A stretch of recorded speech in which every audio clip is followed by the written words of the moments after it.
আগামী নির্বাচনে ইসলামী দলগুলো ভোট বাক্স একটি করতে কাজ চলছে। তার মানে একটা ভোটের বাক্স থাকবে, সব দল মিলে, ইসলামী দলগুলো মিলে তাদের একটা প্রতীক থাকবে বা একটা জোট থাকবে এবং একটা ভোটের বাক্স থাকবে, যাতে সেই বাক্সে ভোট দিয়ে মানুষ ইসলামী দলগুলোকে জয়যুক্ত করে এবং তারা ইসলামী শাসন কায়েম করবে। এই হচ্ছে চরমোনাই পীরের বক্তব্য। আসলে আমি ঠিক জানি না চূড়ান্ত লক্ষ্যটা কি। বাংলাদেশ হচ্ছে একটা গণতান্ত্রিক দেশ, এটাকে ইসলামী শাসন বানানোর কোনো স্কোপ আছে কিনা সংবিধান পরিবর্তন করে সেটাও হয়তো সামনে আমরা দেখব। আর এই মুহূর্তে ইসলামী দলগুলোর ঐক্যবদ্ধ করার যে আওয়াজ, সেই আওয়াজ যথেষ্ট পরিমাণ এটা নিয়ে তোলপাড় হচ্ছে। চরমোনাই পীর বরিশালে জামাতের আমিরের সাথে বৈঠক করেছেন, তারপর দিনই খেলাফত মজলিস বৈঠক করেছে বিএনপির সাথে।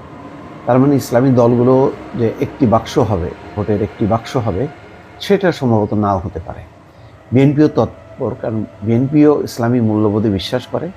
তবে দল হিসেবে তারা গণতান্ত্রিক দল, তারা নির্বাচিত হলে দেশে একটি গণতান্ত্রিক শাসন ব্যবস্থা কায়েম করবে সত্যিকার, এটা তারা বলছে। আর চরমোনাই পীর বলছে যে ইসলামী শাসন কায়েম করবে।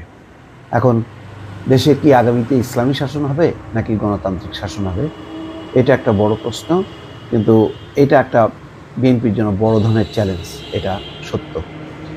আগামী নির্বাচনে ইসলামী দলগুলো যেন একটি মাত্র ভোট বাক্স হয় সে ব্যাপারে কাজ চলছে বলে জানিয়েছেন ইসলামী আন্দোলন বাংলাদেশের আমির মুফতি সৈয়দ মোহাম্মদ রেজাউল করিম। সকল ইসলামী দল এক হয়ে নির্বাচনী জোট করার ব্যাপারেও আশা প্রকাশ করেন তিনি।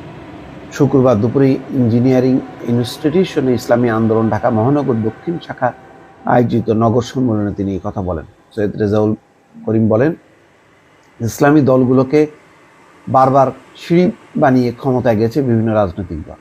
বলছি ইসলামী দলগুলোকে বারবার সিঁড়ি বানিয়ে ক্ষমতায় গেছে বিভিন্ন রাজনৈতিক দল, আর এটা হতে দেওয়া যাবে না। বাংলাদেশের বেশিরভাগ মানুষ দেশে ইসলামী শাসন দেখতে চায়। দেশে এখনও সুষ্ঠু নির্বাচনের পরিবেশ হয়নি অভিযোগ করে ইসলামী আন্দোলন নেতারা বলেন, প্রশাসন নিরপেক্ষ আচরণ করছে না, ক্ষমতার হাত বদল হয়েছে, সিস্টেম পরিবর্তন হয়নি। এখন এই যে ইসলামী দলগুলোর নিয়ে যে জোট করার যে চেষ্টা ইসলামী আন্দোলনের বা জামাত ইসলাম, সেটার মধ্যেও একটা রাজনৈতিক একটা বিভাজন আস্তে আস্তে স্পষ্ট হচ্ছে যে ইসলামী দলগুলো আর এক জায়গায় থাকলো না, তারা এখন দ্বিধা বিভক্ত হয়ে যাচ্ছে।